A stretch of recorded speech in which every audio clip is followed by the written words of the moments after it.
l'adoration de la beauté, la contemplation de la beauté, cultiver la pensée de la beauté, les paroles de la beauté. Il y a tant de belles choses, il y a tant de beaux textes. Se nourrir de cela et rejeter ce que, en tant qu'homme, en tant qu'individu, nous estimons n'être pas digne de notre vraie nature qui est la mère divine. Quand on sait que Dieu existe, quand on sait que la mère divine c'est nous-mêmes, alors on peut faire un tri, on peut faire un rejet des choses qui nous paraissent indignes de notre purification, de notre meilleure nature. Quand Jésus dit « Heureux ceux qui ont le cœur pur, car ils verront Dieu », il veut dire par là un cœur rempli d'amour, qui ne demande rien, qui se donne. Mais Sri Aurobindo ajouterait qui se donne sans bruit, qui se donne sans bruit, très discrètement, sans spectacle, sans exagération, sans émotivité excessive, qui se donne totalement, mais qui se donne sans bruit, avec la besogne quotidienne tout entière, jour après jour. Ce yoga, il est fait pour la vie, uniquement pour la vie, pour que la vie devienne plus grande, pour que la vie redevienne ce qu'elle est, c'est-à-dire divine. Alors vous me répondrez, mais on en est terriblement loin. Comment faire? Que faire? On en est terriblement loin. La seule réponse, c'est de faire l'effort chacun pour soi dans son petit coin. Sur l'immensité de la détresse humaine actuelle, même avec la plus grande bonne volonté du monde, nous ne pouvons pas grand-chose. Oui, nous pouvons aider par-ci, nous pouvons aider par-là, par différents moyens, en adhérant à une œuvre, en versant de l'argent, en y consacrant du temps. C'est sûr, nous pouvons faire quelque chose, mais c'est infiniment peu en regard de ce qu'il faudrait faire. Et puis,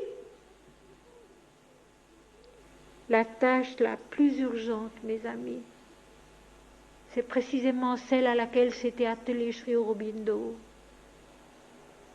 Aider l'homme à se changer.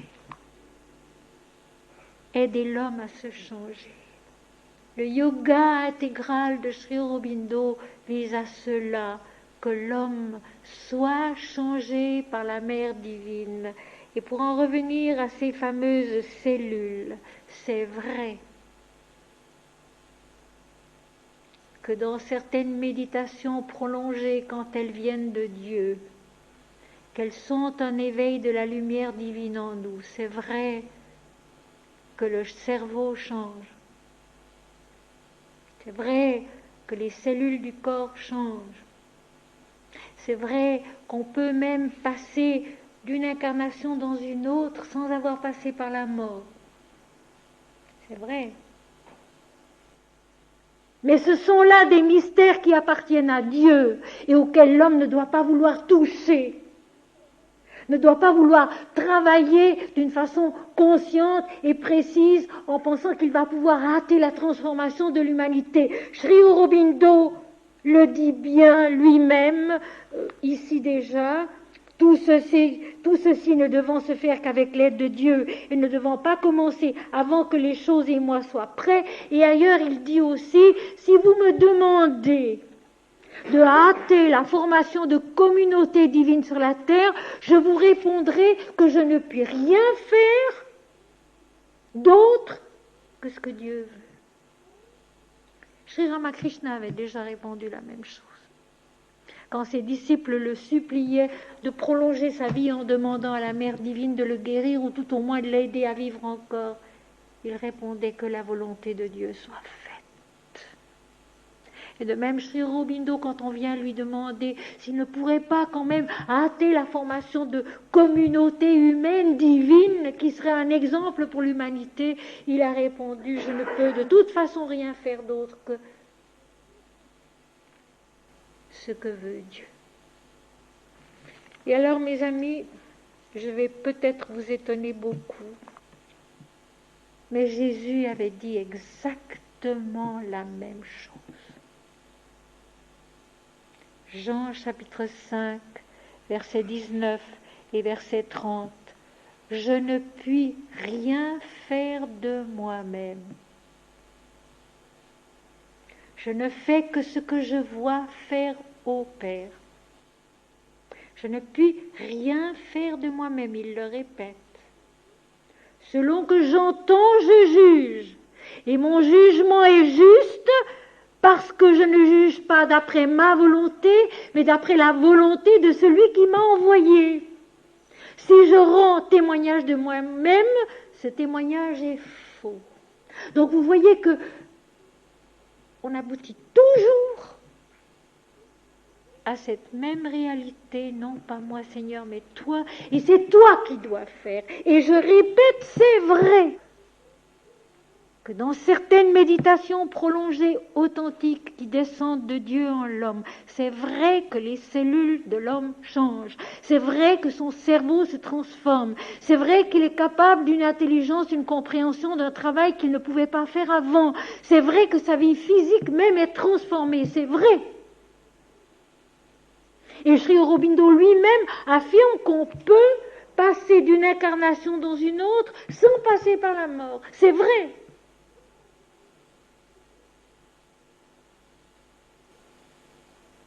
Peut-être qu'il est intéressant de le savoir,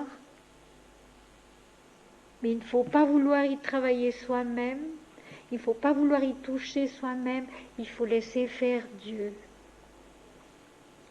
Et Sri Aurobindo le dit plusieurs fois, au moment qui est juste, qui est convenable pour chacun.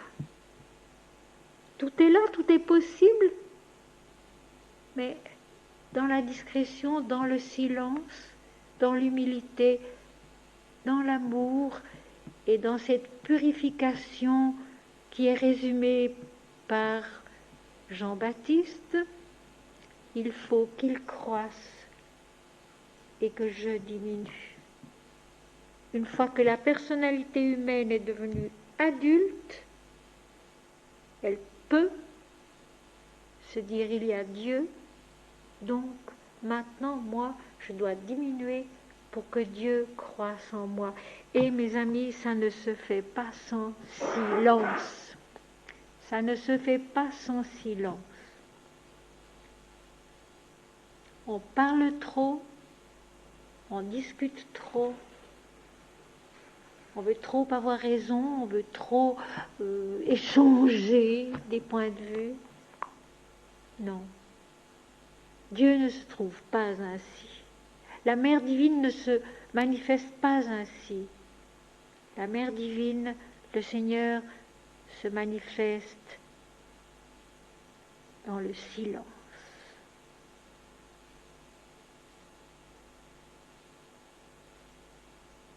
Un silence heureux, un silence donné,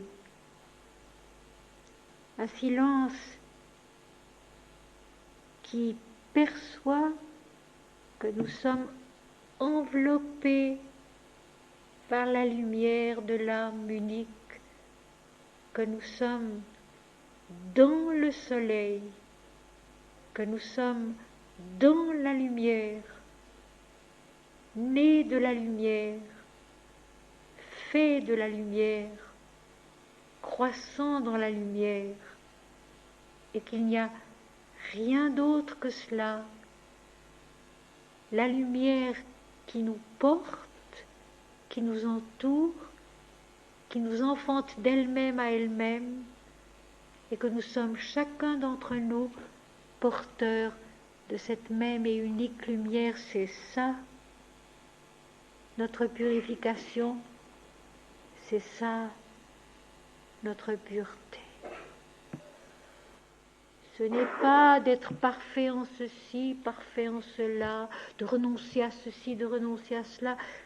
Ces choses-là se font d'elles-mêmes. Les renoncements, vous savez, la vie nous les impose d'elle-même. Il n'y a pas besoin de les chercher. Et au fond, c'est ainsi que c'est juste, quand c'est la vie qui nous impose que nous devons lâcher, et qui d'ailleurs nous abandonne, parce que la vie est beaucoup plus forte que nous. Le yoga de la vie, le yoga pour la vie de Sri Aurobindo, et on peut dire tout simplement le yoga de la vie, le yoga pour la vie qui vient de Dieu. C'est cette école parfaite qu'est la vie, dans laquelle, en chantant le nom de Dieu, en aimant la Mère divine, en regardant toujours à la lumière, c'est un conseil de Sri Aurobindo, peu à peu, nous savons que tout est lumière et tout est Dieu, et que nous sommes dans la lumière, et que nous sommes la lumière, et que nous grandissons dans la lumière, et que rien jamais ne peut sortir de la lumière, de l'âme unique à laquelle il faut savoir, vouloir s'abandonner tout entier. Shuddhi, la purification. Seigneur, purifie-moi de toute autre idée que toi. Seigneur, purifie-moi de toute autre espérance que toi. Seigneur, purifie-moi de toute autre activité que toi.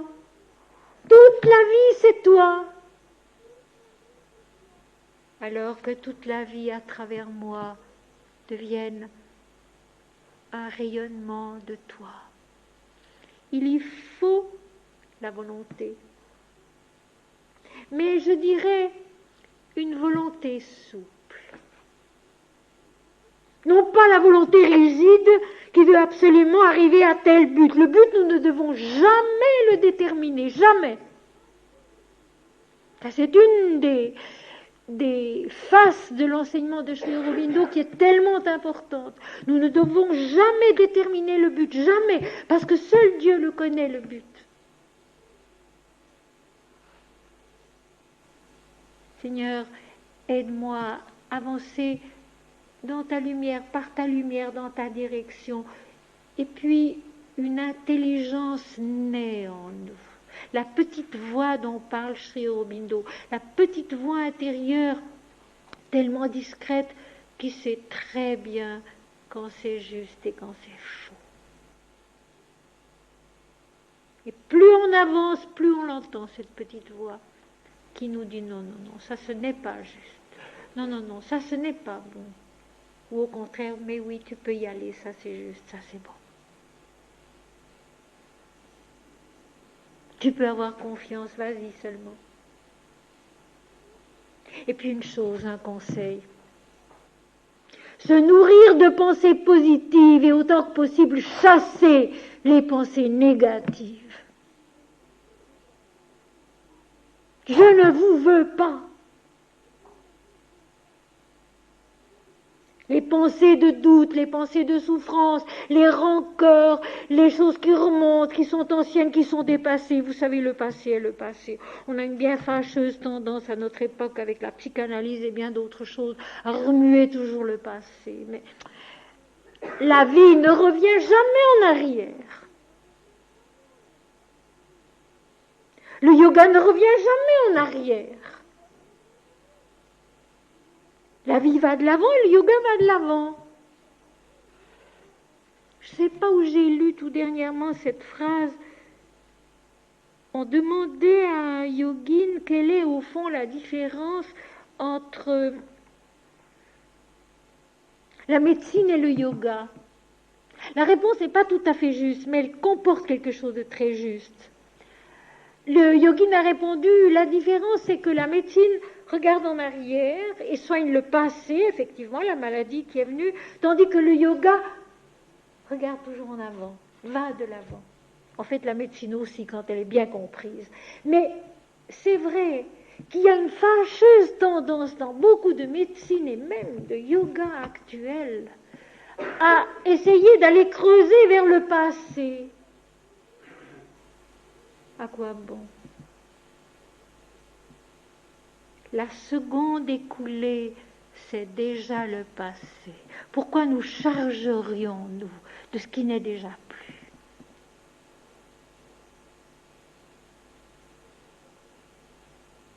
Dans le présent, c'est l'éternité. Et tout est là. Et tout est toujours possible. Se retourner vers le passé, c'est faire un peu comme la femme de Lot en quittant Sodome et Gomorrhe, qui se retourne pour voir et qui est changée en statue de sel. Figée dans la contemplation du passé. En avant, toujours en avant. Au bout du tunnel, il y a la lumière, au bout du combat, il y a la victoire. C'est la seule parole que Sri Aurobindo m'ait jamais écrite. Quand je lui avais demandé si je pouvais être sa disciple, il m'avait fait répondre en avant, toujours en avant. Au bout du tunnel, il y a la lumière, au bout du combat, il y a la victoire. C'est tout, mais c'était suffisant. En avant, toujours en avant. La vie ne se retourne pas. Vous n'avez jamais vu un arbre qui revient à l'année passée. Vous n'avez jamais vu une fleur qui revient à l'année passée. Elle pousse, elle s'épanouit, et puis elle tombe, elle se flétrit, elle disparaît, il en va naître une autre. Et l'endroit où elle a poussé, dit le psaume 103, ne se souvient même plus d'elle. Déchargeons-nous. Vous savez, c'est ça le vrai pardon. C'est ça le vrai pardon. L'oubli. L'oubli de l'éternité. Le merveilleux oubli de l'éternité en nous. L'éternité qui est neuve à chaque aurore. Dans l'hymne védique, l'aube divine, il est dit ceci, jeune et toujours neuve, oui. Notre vie est jeune et toujours neuve à chaque aurore, à chaque commencement de journée.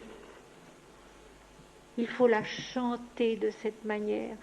Seigneur, ce n'est pas moi qui vais vivre cette journée, c'est toi. Fais en toi quelque chose de beau. Même s'il y a des accros, même s'il y a des choses qui vont mal, même si nous ne sommes pas comme nous aurions aimé être, fais en toi quelque chose de beau. Et puis oublions. La minute qui est passée, c'est déjà le passé. Si elle n'a pas été très bonne, tant pis que la suivante soit meilleure.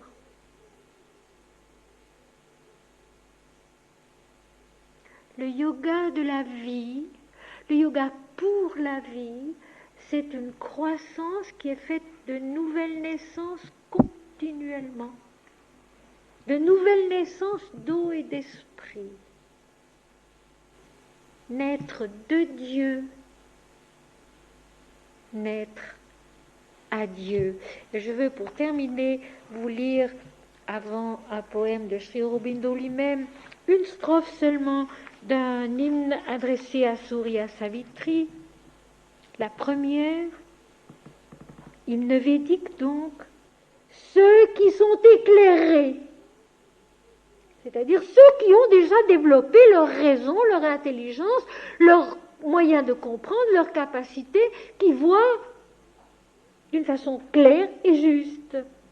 Ceux qui sont éclairés attellent leur esprit et ils attellent leurs pensées au Dieu rayonnant, à sa vastitude, à sa lumière dans la conscience. Celui qui seul connaît toutes les manifestations de la connaissance, lui seul ordonne les éléments du sacrifice. Le sacrifice védique est donc toujours une progression dans la lumière et non pas quelque chose de douloureux. Grande est la gloire de Savitri, Dieu créateur. Ça, c'est un de ces hymnes que Sri Aurobindo a revécu, réécrit en anglais et qu'avec son aide, j'ai traduit en français. Ceux qui sont éclairés attellent, c'est-à-dire attachent fermement, pour que ça ne lâche pas, même si les coursiers vont très vite, ou s'ils ralentissent, ou s'ils s'arrêtent. Il faut aussi savoir s'arrêter et attendre, si Dieu veut. Il faut aussi savoir s'arrêter et attendre, si Dieu veut. Et quelqu'un qui sait attendre, c'est un sage, c'est beau à voir. Et Sri Aurobindo est peut-être un des seuls que je connaisse, ou le seul que je connaisse, à avoir dit: après tout effort, un repos est nécessaire. Il avait conscience, lui, que quand la conscience incarnée avait fait un certain effort, il fallait un temps d'incubation, il fallait un temps d'assimilation, il fallait un temps de repos où rien ne se fait, où rien ne se passe, pour que tout puisse mûrir et repartir. Les saisons de la vie qui sont l'image des saisons spirituelles, le printemps, l'été, l'automne, l'hiver. Le repos, l'attente, attellent leur esprit, ils attellent leurs pensées au Dieu rayonnant, à sa vastitude, à sa lumière dans la conscience. Et la lumière dans la conscience, c'est aussi parfois de s'arrêter, d'attendre. Celui qui seul connaît toutes les manifestations de la connaissance, lui seul ordonne les éléments du sacrifice. Donc c'est lui qui accomplit le sacrifice en nous, qui en ordonne exactement les éléments, ce qui devra être fait ou pas fait par nous. Grande est la gloire de Savitri, Dieu créateur. Psaume 8. Éternel notre Seigneur, que ton nom est magnifique sur toute la terre. Que ton nom est magnifique en nous, que ton nom est magnifique dans la vie. Laissons-le être magnifique. Laissons-le parvenir à cet éclat, cette splendeur que fait que tout est juste, que tout est à sa place, que tout est un, que tout est Dieu. Le yoga de Sri Aurobindo, c'est cela. Tout est lumière et tout est Dieu. Il suffit de le vivre ainsi. Et avant de passer à la méditation, je vous lirai un des 6 poèmes que j'ai traduits et commentés.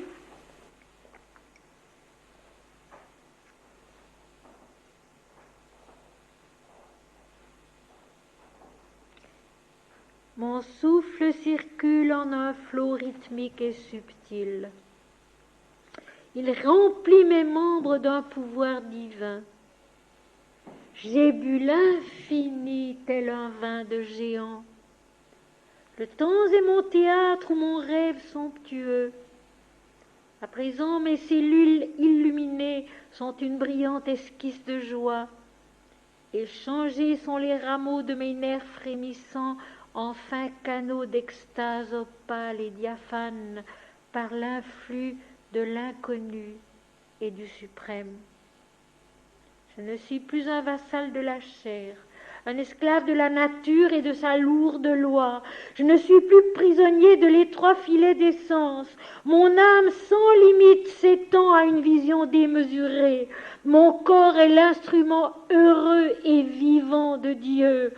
Mon esprit un vaste soleil de lumière immortel. J'ai bu l'infini tel un vin de géant. Je ne suis plus prisonnier de l'étroit filet des sens. Mon âme sans limite s'étend à une vision démesurée. Mon corps est l'instrument heureux et vivant de Dieu. Mon esprit un vaste soleil de lumière immortelle. Rappelez-vous, disait Sri Aurobindo, disait Sri Ramakrishna, disait Mahananda Mahi,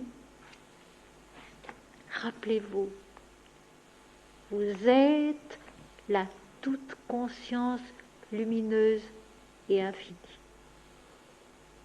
Rappelez-vous, vous êtes la toute conscience lumineuse et infinie.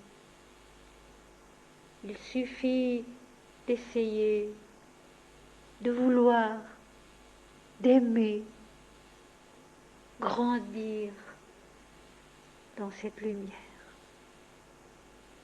Je nous la souhaite à tous.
On apprend jusqu'au bout, on progresse jusqu'au bout.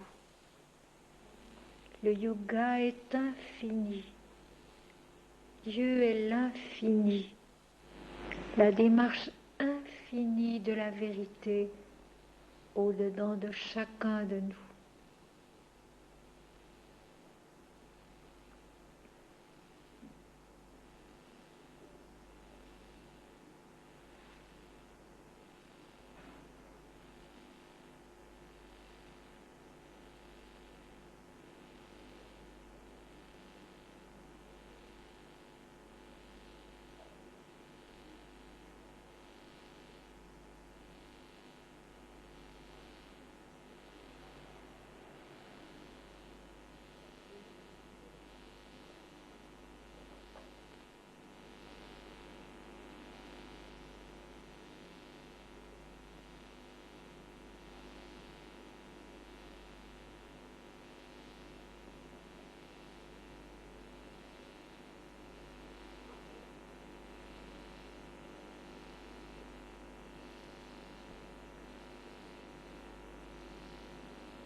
Si l'homme grandit dans sa vérité d'homme,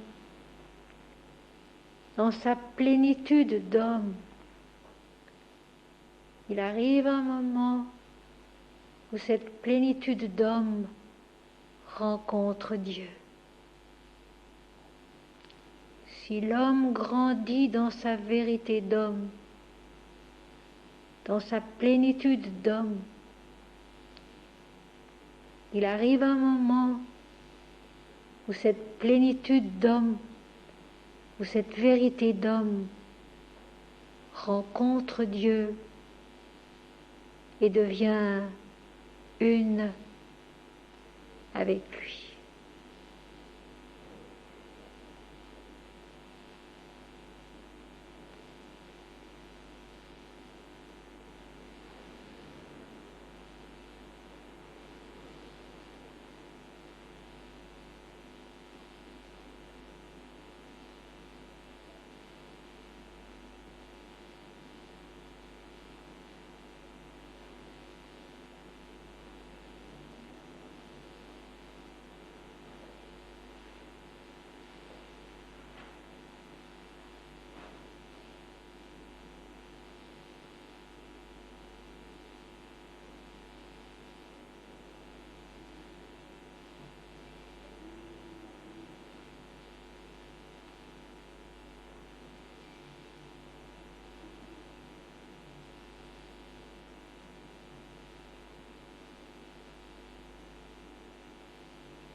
Oublier le passé, vivre dans le présent éternel.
Le renoncement à l'ego parvenu à maturité et son abandon total à la Mère divine, c'est ce que j'ai voulu apporter aux hommes.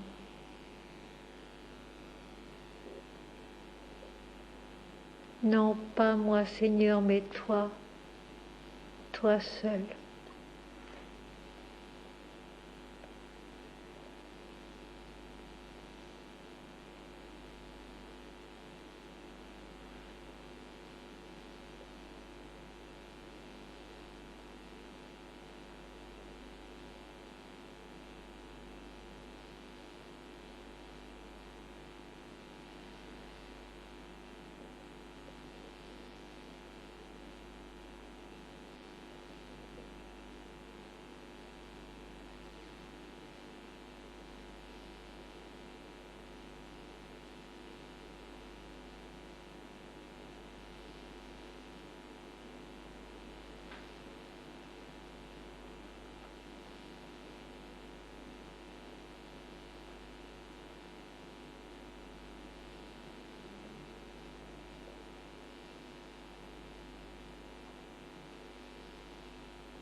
Dieu est là.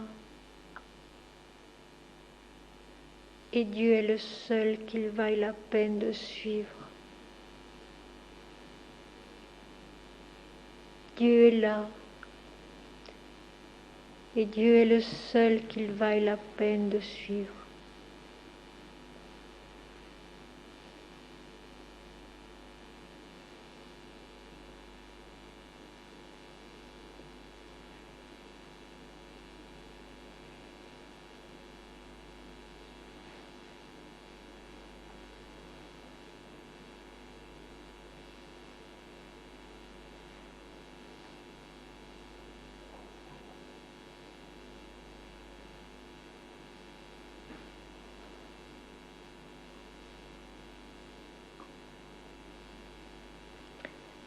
L'adoration de la Mère divine conduit à l'absolu.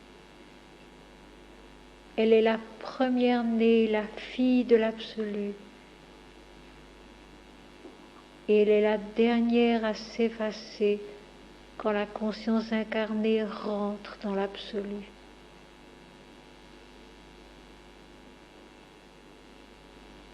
De même, le Christ est le premier-né de la création, le Fils du Père. Et il est la dernière image à s'effacer quand la conscience incarnée rentre dans l'éternel Dieu.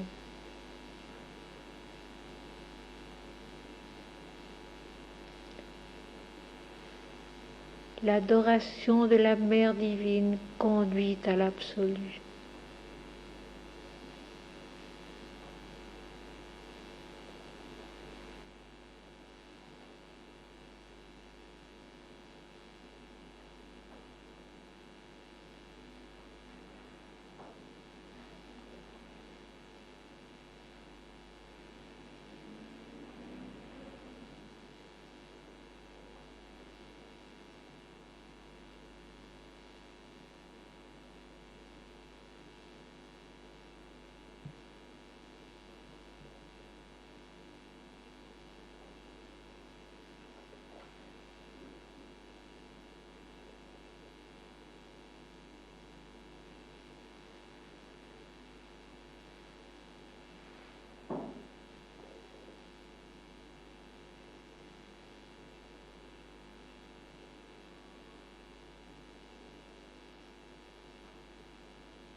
Tout est, depuis le commencement et à jamais,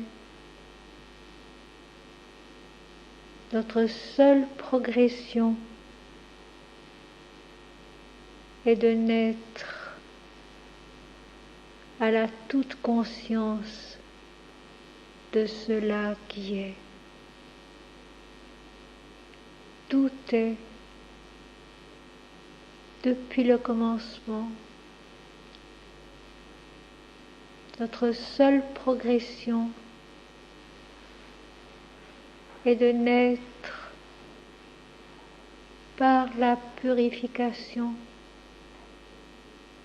de l'amour de Dieu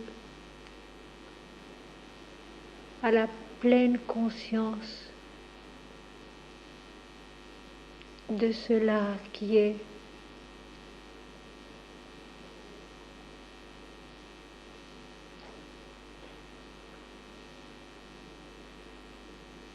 L'infini radieux, Satchidananda.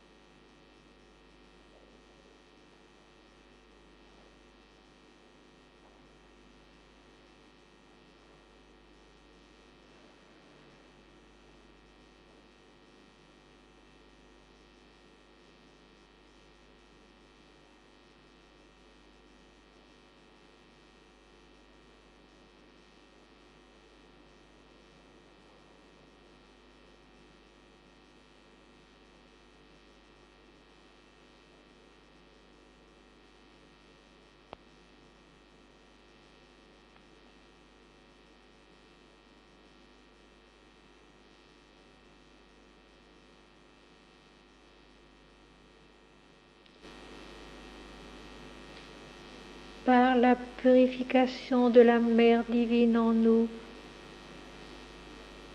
notre corps change, notre vie change, notre intelligence se déploie, notre cœur s'approfondit,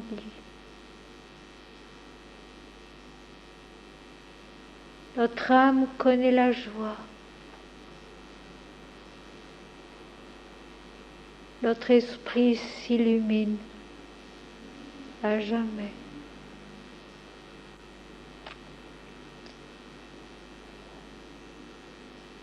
Par la purification de la Mère divine en nous,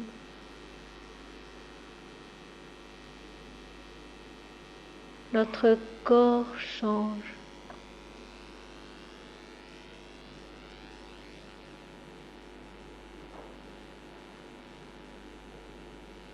notre vie s'amplifie,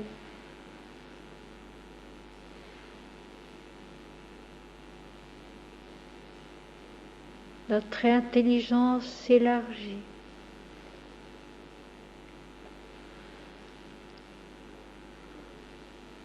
notre cœur rayonne,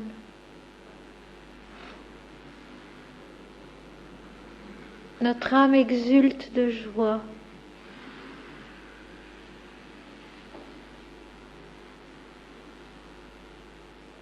notre esprit s'illumine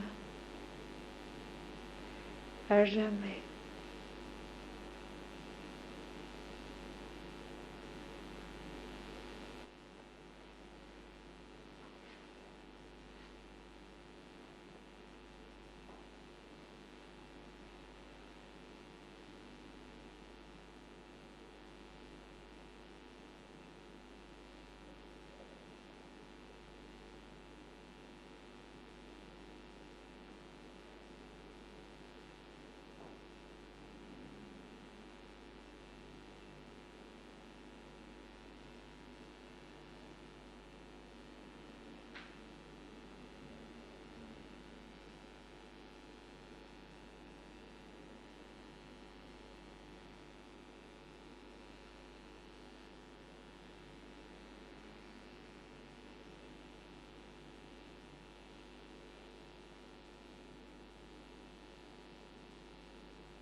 Seigneur, bénis-nous de ta paix.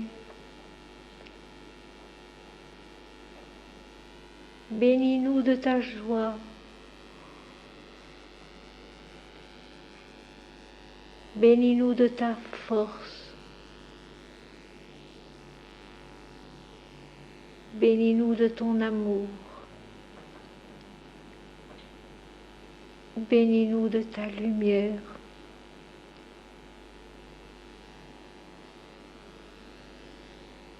Bénis-nous de ta sagesse.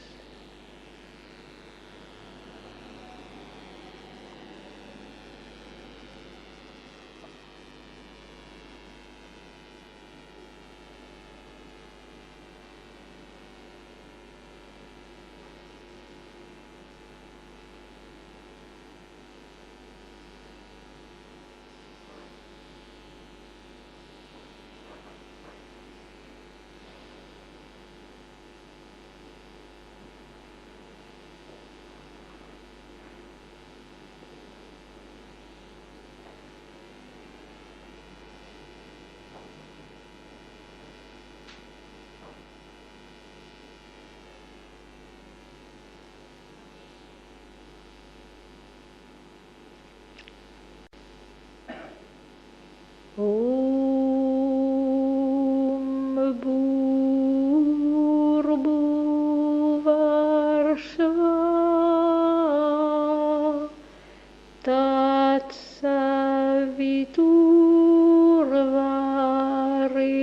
Tatsaviturvarenyam Bhargo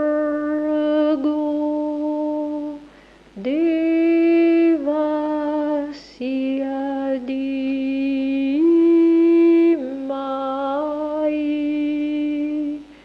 Dhiyo Yona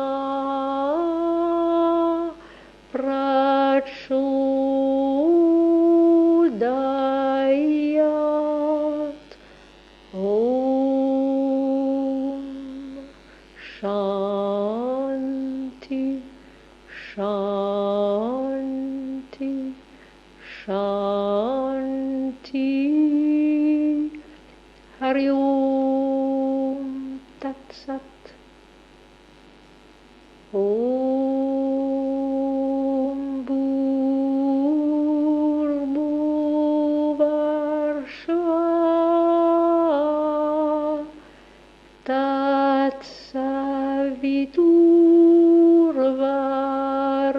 Tatsaviturvarenyam Bhargo Devasya Dhimai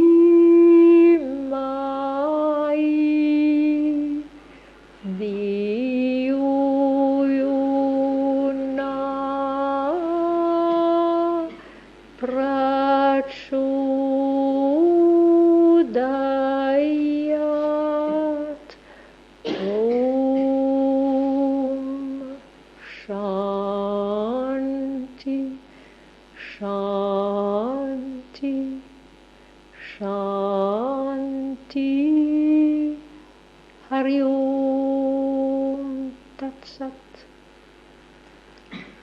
Om Bhurbuvarsha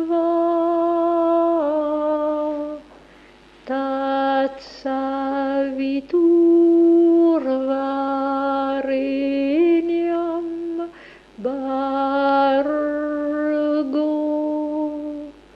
Devasya Dhimai Dhiyo Yona Prachodayat. Om Shanti Shanti Shanti. Hari Om Tat Sat. L'aube divine en nous.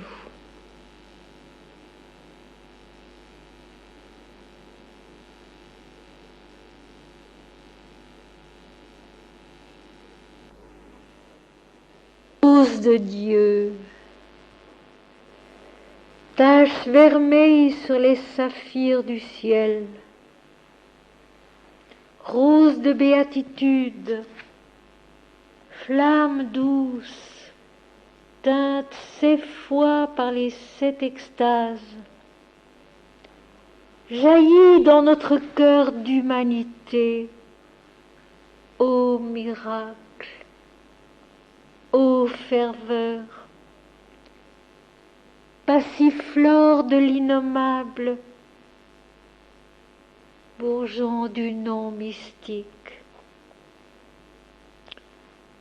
Rose de Dieu, grande corolle de sagesse sur les cimes de l'existence, rose de lumière, cœur immaculé de l'ultime vision, demeure dans la pensée de notre matérialité, ô mystère d'or, fleur, soleil au firmament de l'éternel, hôte de l'heure merveilleuse, rose de Dieu, force d'amasser de l'infini, rougicône de puissance, rose de pouvoir avec ton halo de diamant perçant la nuit, enflamme dans la volonté de l'être mortel, trace le miracle de ton dessein, image d'immortalité, irruption de Dieu en l'homme. Rose de Dieu, pourpre éprise du divin désir incarné, rose de vie, regorgeant de pétales, ivre de couleurs, transforme le corps de l'être périssable en un poème doux et magique. Unis en nous la terre et le ciel, rends immortels les enfants du temps.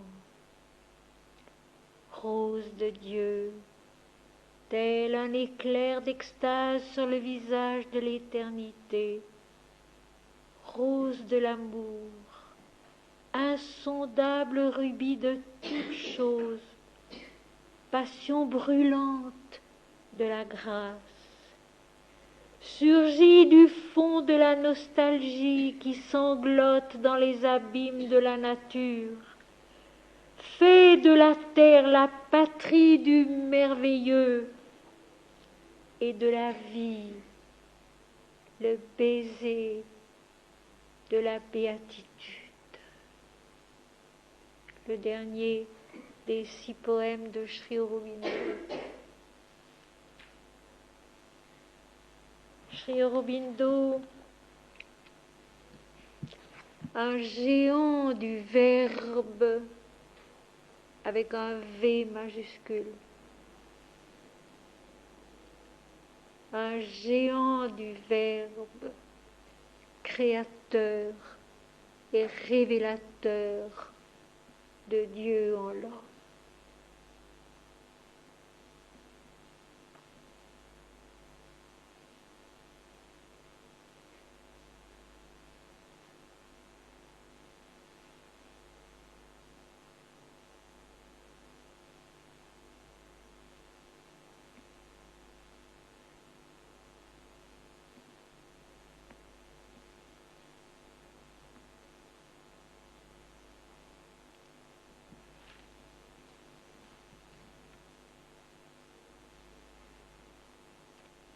Rose de Dieu, force d'amasser de l'infini, rouge icône de puissance, rose de pouvoir avec ton halo de diamant perçant la nuit, enflamme dans la volonté de l'être mortel, trace le miracle de ton dessein, image d'immortalité, irruption de Dieu en l'homme.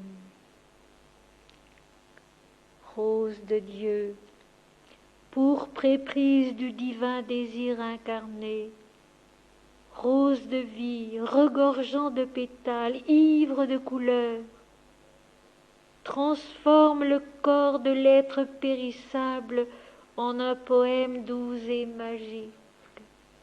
Unisons-nous la terre et le ciel, rends immortels les enfants du temps.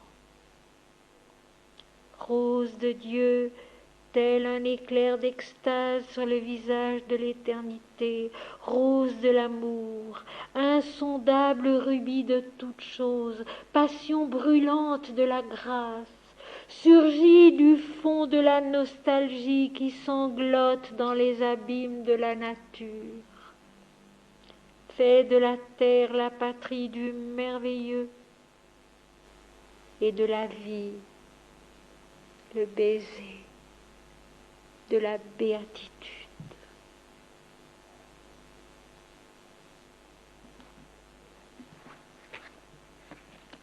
Le yoga dans la vie, une manière d'être,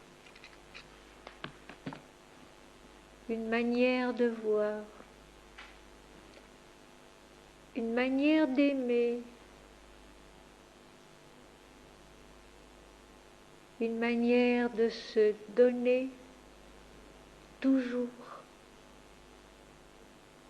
à ce qui est plus grand, plus vrai, plus beau, plus lumineux que nous, et qui cependant nous habite comme le plus intime de notre être, et qui cependant nous habite comme le plus intime de notre être, cela que nous sommes.